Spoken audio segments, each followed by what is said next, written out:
Hey Swifties! Welcome to a brand new episode of Swiftie School, where together we walk Clownelia Street covering the latest news and Easter eggs from our fearless leader, Taylor Swift. I'm your host, Reagan Bailey, and it is enchanting to have you here. Now that we're out of the woods, let's get into today's episode. It's another great day to be alive at the same time as Taylor Swift. Hi guys! Today's episode's going to be a little different. I'm going to give you a precursor, little warning. I'm not going to be editing this episode. I really just wanted to speak off the cuff and very candidly about what has gone down in Brazil. I know we were all so excited about these shows and everything that was going to unfold for the last 6 shows of the 2023 Eras Tour. But I am just in utter shock by how this whole thing has gone down and how everything was handled. And if you saw the title of this episode, you know I am dedicating today's show in honor of Anna Benevides, who lost her life at the Eras Tour show a couple nights ago. This has been such a whirlwind of information, and I think when looking at my experience, especially at opening night of Glendale in Arizona and knowing how scary safety was following the show, I can only imagine how Swifties who attended, especially alone or as females in a group or with a friend, are feeling. There is so much that is unfolded in this episode. By no means is meant to be to gossip or spread, further rumors or anything like that. But I feel like it's important for us to talk about when we have a platform, to talk about advocacy and what we could be doing to voice our opinion on change and all of that. So obviously we know Taylor had her first show in Brazil. She's set to have 6 shows in Brazil, and I'm not quite clear if all 6 shows are set to take place at this exact same venue. I believe that is the case, but nonetheless, we have one weekend of shows this weekend and then another week of shows to end out the tour next week. Now, Taylor has decided to postpone the night 2 of Brazil shows until Monday, which honestly came as not a surprise. It just was surprising how long it took for her to announce this. Now, there's been several rumors that have come around that said Taylor maybe was fighting her team on this, was fighting the Brazil team. Obviously, lots of logistics behind it, but I think there's a greater conversation here to be had, especially when it comes to fan safety at any sort of event, not just a concert or a stadium concert, but also the magnitude of responsibility that this one woman carries on her back. And I think that is probably a really heavy weight to carry. And I can only imagine how Taylor's feeling right now. And my hope is that this doesn't transcend into the coming months, because I know she's in a very exciting time period of her life. And this is so incredibly unfortunate, but by no means do I blame Taylor or think that it's her fault. There are so many decision makers when it comes to things like this, and so many people involved, that not one person is solely responsible. But nonetheless, that does not diminish the absolute magnitude of events that have occurred. Now, for me, what's most concerning is following the show, there has been a lot of developments in terms of safety. It looks like there were robberies occurring directly after the show. There were also thunderstorms, which prevented fans from actually being able to leave the stadium because they weren't safe leaving. So they were kind of stuck in the same conditions they had been in. And then on top of that, the roof of the stadium was used because this was preventing people from tailgating outside, which I understand is a big concern in terms of further fan safety, because you can't have people in the middle of the streets and all of that and blocking traffic patterns. But by the same token, I feel like that was, in hindsight, a very selfish move for all parties responsible, because obviously it didn't take care of the fans inside either. So anyways, I'm just feeling very heavy about this topic. And I know so many of you guys had messaged me saying, I can't stop scrolling through videos. I'm shocked that Taylor continued to wear her full costumes. She looked exhausted. There are videos that are not circulating where Taylor looks tired. And I think that this is probably going to affect the further shows that we see, especially on the international leg of the tour.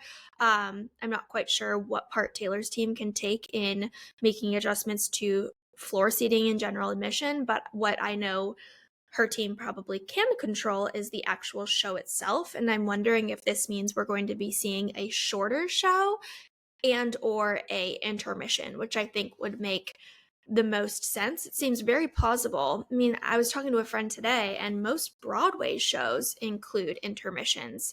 Think, a 2.5 hour Broadway show where you're in air conditioning in a seat the whole time, not standing or screaming or singing at all, and you still get an intermission. And half the time, people are drinking wine and eating fine dining snacks and all of that. So I'm just curious to see what unfolds after this. But what I feel very hopeful about, and kind of the light at the end of the tunnel here, or I don't know if that's the right word I'm looking for. You get what I'm saying. What I think the good is that could come from this is we know Taylor has a extremely, extremely powerful voice. And obviously, she's made a lot of moves when it comes to political things, when it comes to Ticketmaster, when it comes to all of this. So I'm hoping that she can really be a voice for change when it comes to not just international fan safety, but also in North America. I mean, we have tons of safety concerns. For me personally, I don't know if I've shared this story with you guys.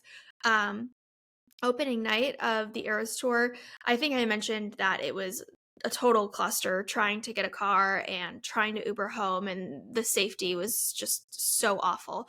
But what was most concerning is that there are so many ill-intended people who walk around and act like taxi drivers or act like Ubers. And I had approached these two young girls who were probably no older than 14 or 15. They were there by themselves.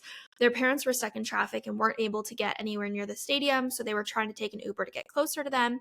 And a random man who had pulled up on his notes app on his phone and written taxi and was holding it up to his forehead, came up and was like, "Oh, I'll give you guys a ride." And I was watching this unfold in the parking lot, and I immediately sprang into action. I went up to him. I said, "Hey, before these girls get in the car, can I see your license? Can I see your paperwork? Can I see your taxi?" Because all taxi drivers have to have some sort of identification. They typically have it on display in the vehicle, and he didn't have anything.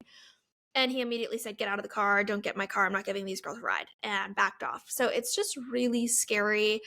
And not to say that every artist is responsible for every single thing that happens, before and after and during and surrounding and all of that with their shows. But I think there's a greater conversation to be had about safety in masses. And especially in this day and age, it's wildly concerning, especially in the US, with so much happening when it comes to guns and females being unsafe and all of that. And I don't mean to go like down a dark hole or a tangent here, but I think that when tragedy strikes, what good can come from it is conversations surrounding important things. And I hope you guys know something that's extremely important to me is talking about uncomfortable topics. So obviously, we're dedicating this episode to Anna, and all of my hopes and prayers and thoughts go out to her family. And I feel extremely confident knowing Taylor and her team will absolutely take care of her family, which I think gives me a little bit of peace moving forward. But it's crazy to think I don't even know this person, but because we all feel like such a tight-knit community, Taylor has done such an amazing job of bringing all of us together through an invisible string, if you will, which is her life experiences that so many of us seem to share and have in common, whether it's, you relate to Mirrorball and someone else relates to You Belong With Me, whatever it might be. We all have found something that we have in common, and I think that's really beautiful. And at the end of the day, being human is a shared experience. And I think when one person is hurting, especially in a community like the Swiftie community, we all take pause and think, oh my gosh, that could have been us. That could have been, our friends. And think like, I've gone to the Eras Tour 3 times. It is the most magical and wonderful and exhilarating experience of your life. And to think you have so much buildup and so much excitement, and you're going to go and enjoy this crazy night and then not come home is really, really tragic. And that could be any of us. So I would love if any of you have any sort of resources you would like to share. Perhaps you're from an international country and you have ideas on how we can come together. I know there's some petitions that have been going around, which I'm all for a petition. If it's going to actually make change, that's great. But I would love to find some more actionable steps that we can take as a community to help support Taylor, but also to discuss safety in mass measures when it comes to us coming together to enjoy something. I feel it's really important for us to feel safe. So I'm going to keep it short and sweet. I don't want to go too far into this topic. And quite frankly, I find it to be just so incredibly sad. I think it's important for us to hold space for her and for people who know her and her family, and for all of the people who experienced the aftermath. The robberies, or they fainted and they weren't able to get medical attention. There's just a lot more conversation to be had around this topic. And if you guys, I would love, something I think about all the time that I regret not doing more or sooner is self-defense classes. I took a self-defense course when I was about 12 years old, and it was so incredibly impactful on me. And it's not fun to think about needing to be able to take care of yourself at such a young age. I think it's very important as women, as individuals, whoever you are that's listening, everyone's welcome here, of course. But speaking as a woman, from my experience as a woman, the only thing we can do is be prepared. And I don't believe in living in fear. I don't believe in not enjoying every aspect and moment of life, but I do believe in equipping yourself with all the tools possible to be prepared for anything that might come your way, whether it's something as simple as looking at the water policies for the stadium that you're going to be attending, or taking a self-defense class so that if, God forbid, you were to be in a situation one day where you were needed to reach into that toolbox in your head, then so be it. So I will definitely be doing my part to figure out ways that as a community we can educate ourselves.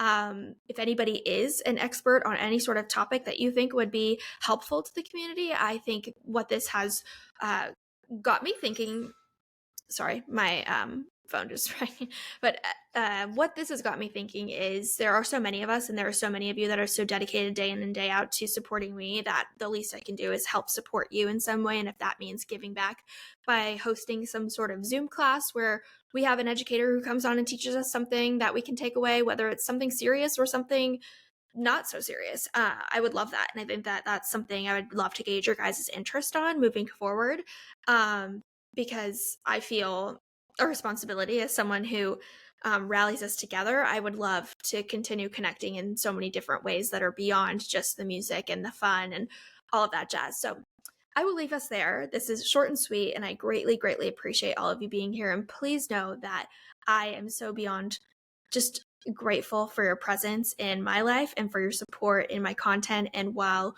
we have so much fun and things are lighthearted and not so serious, this is also something that is incredibly serious and is heavy on my heart, as I'm sure it is yours. So please know that, especially as we go into the holiday season, you are loved, you are seen, I feel you, and I'm so grateful for you.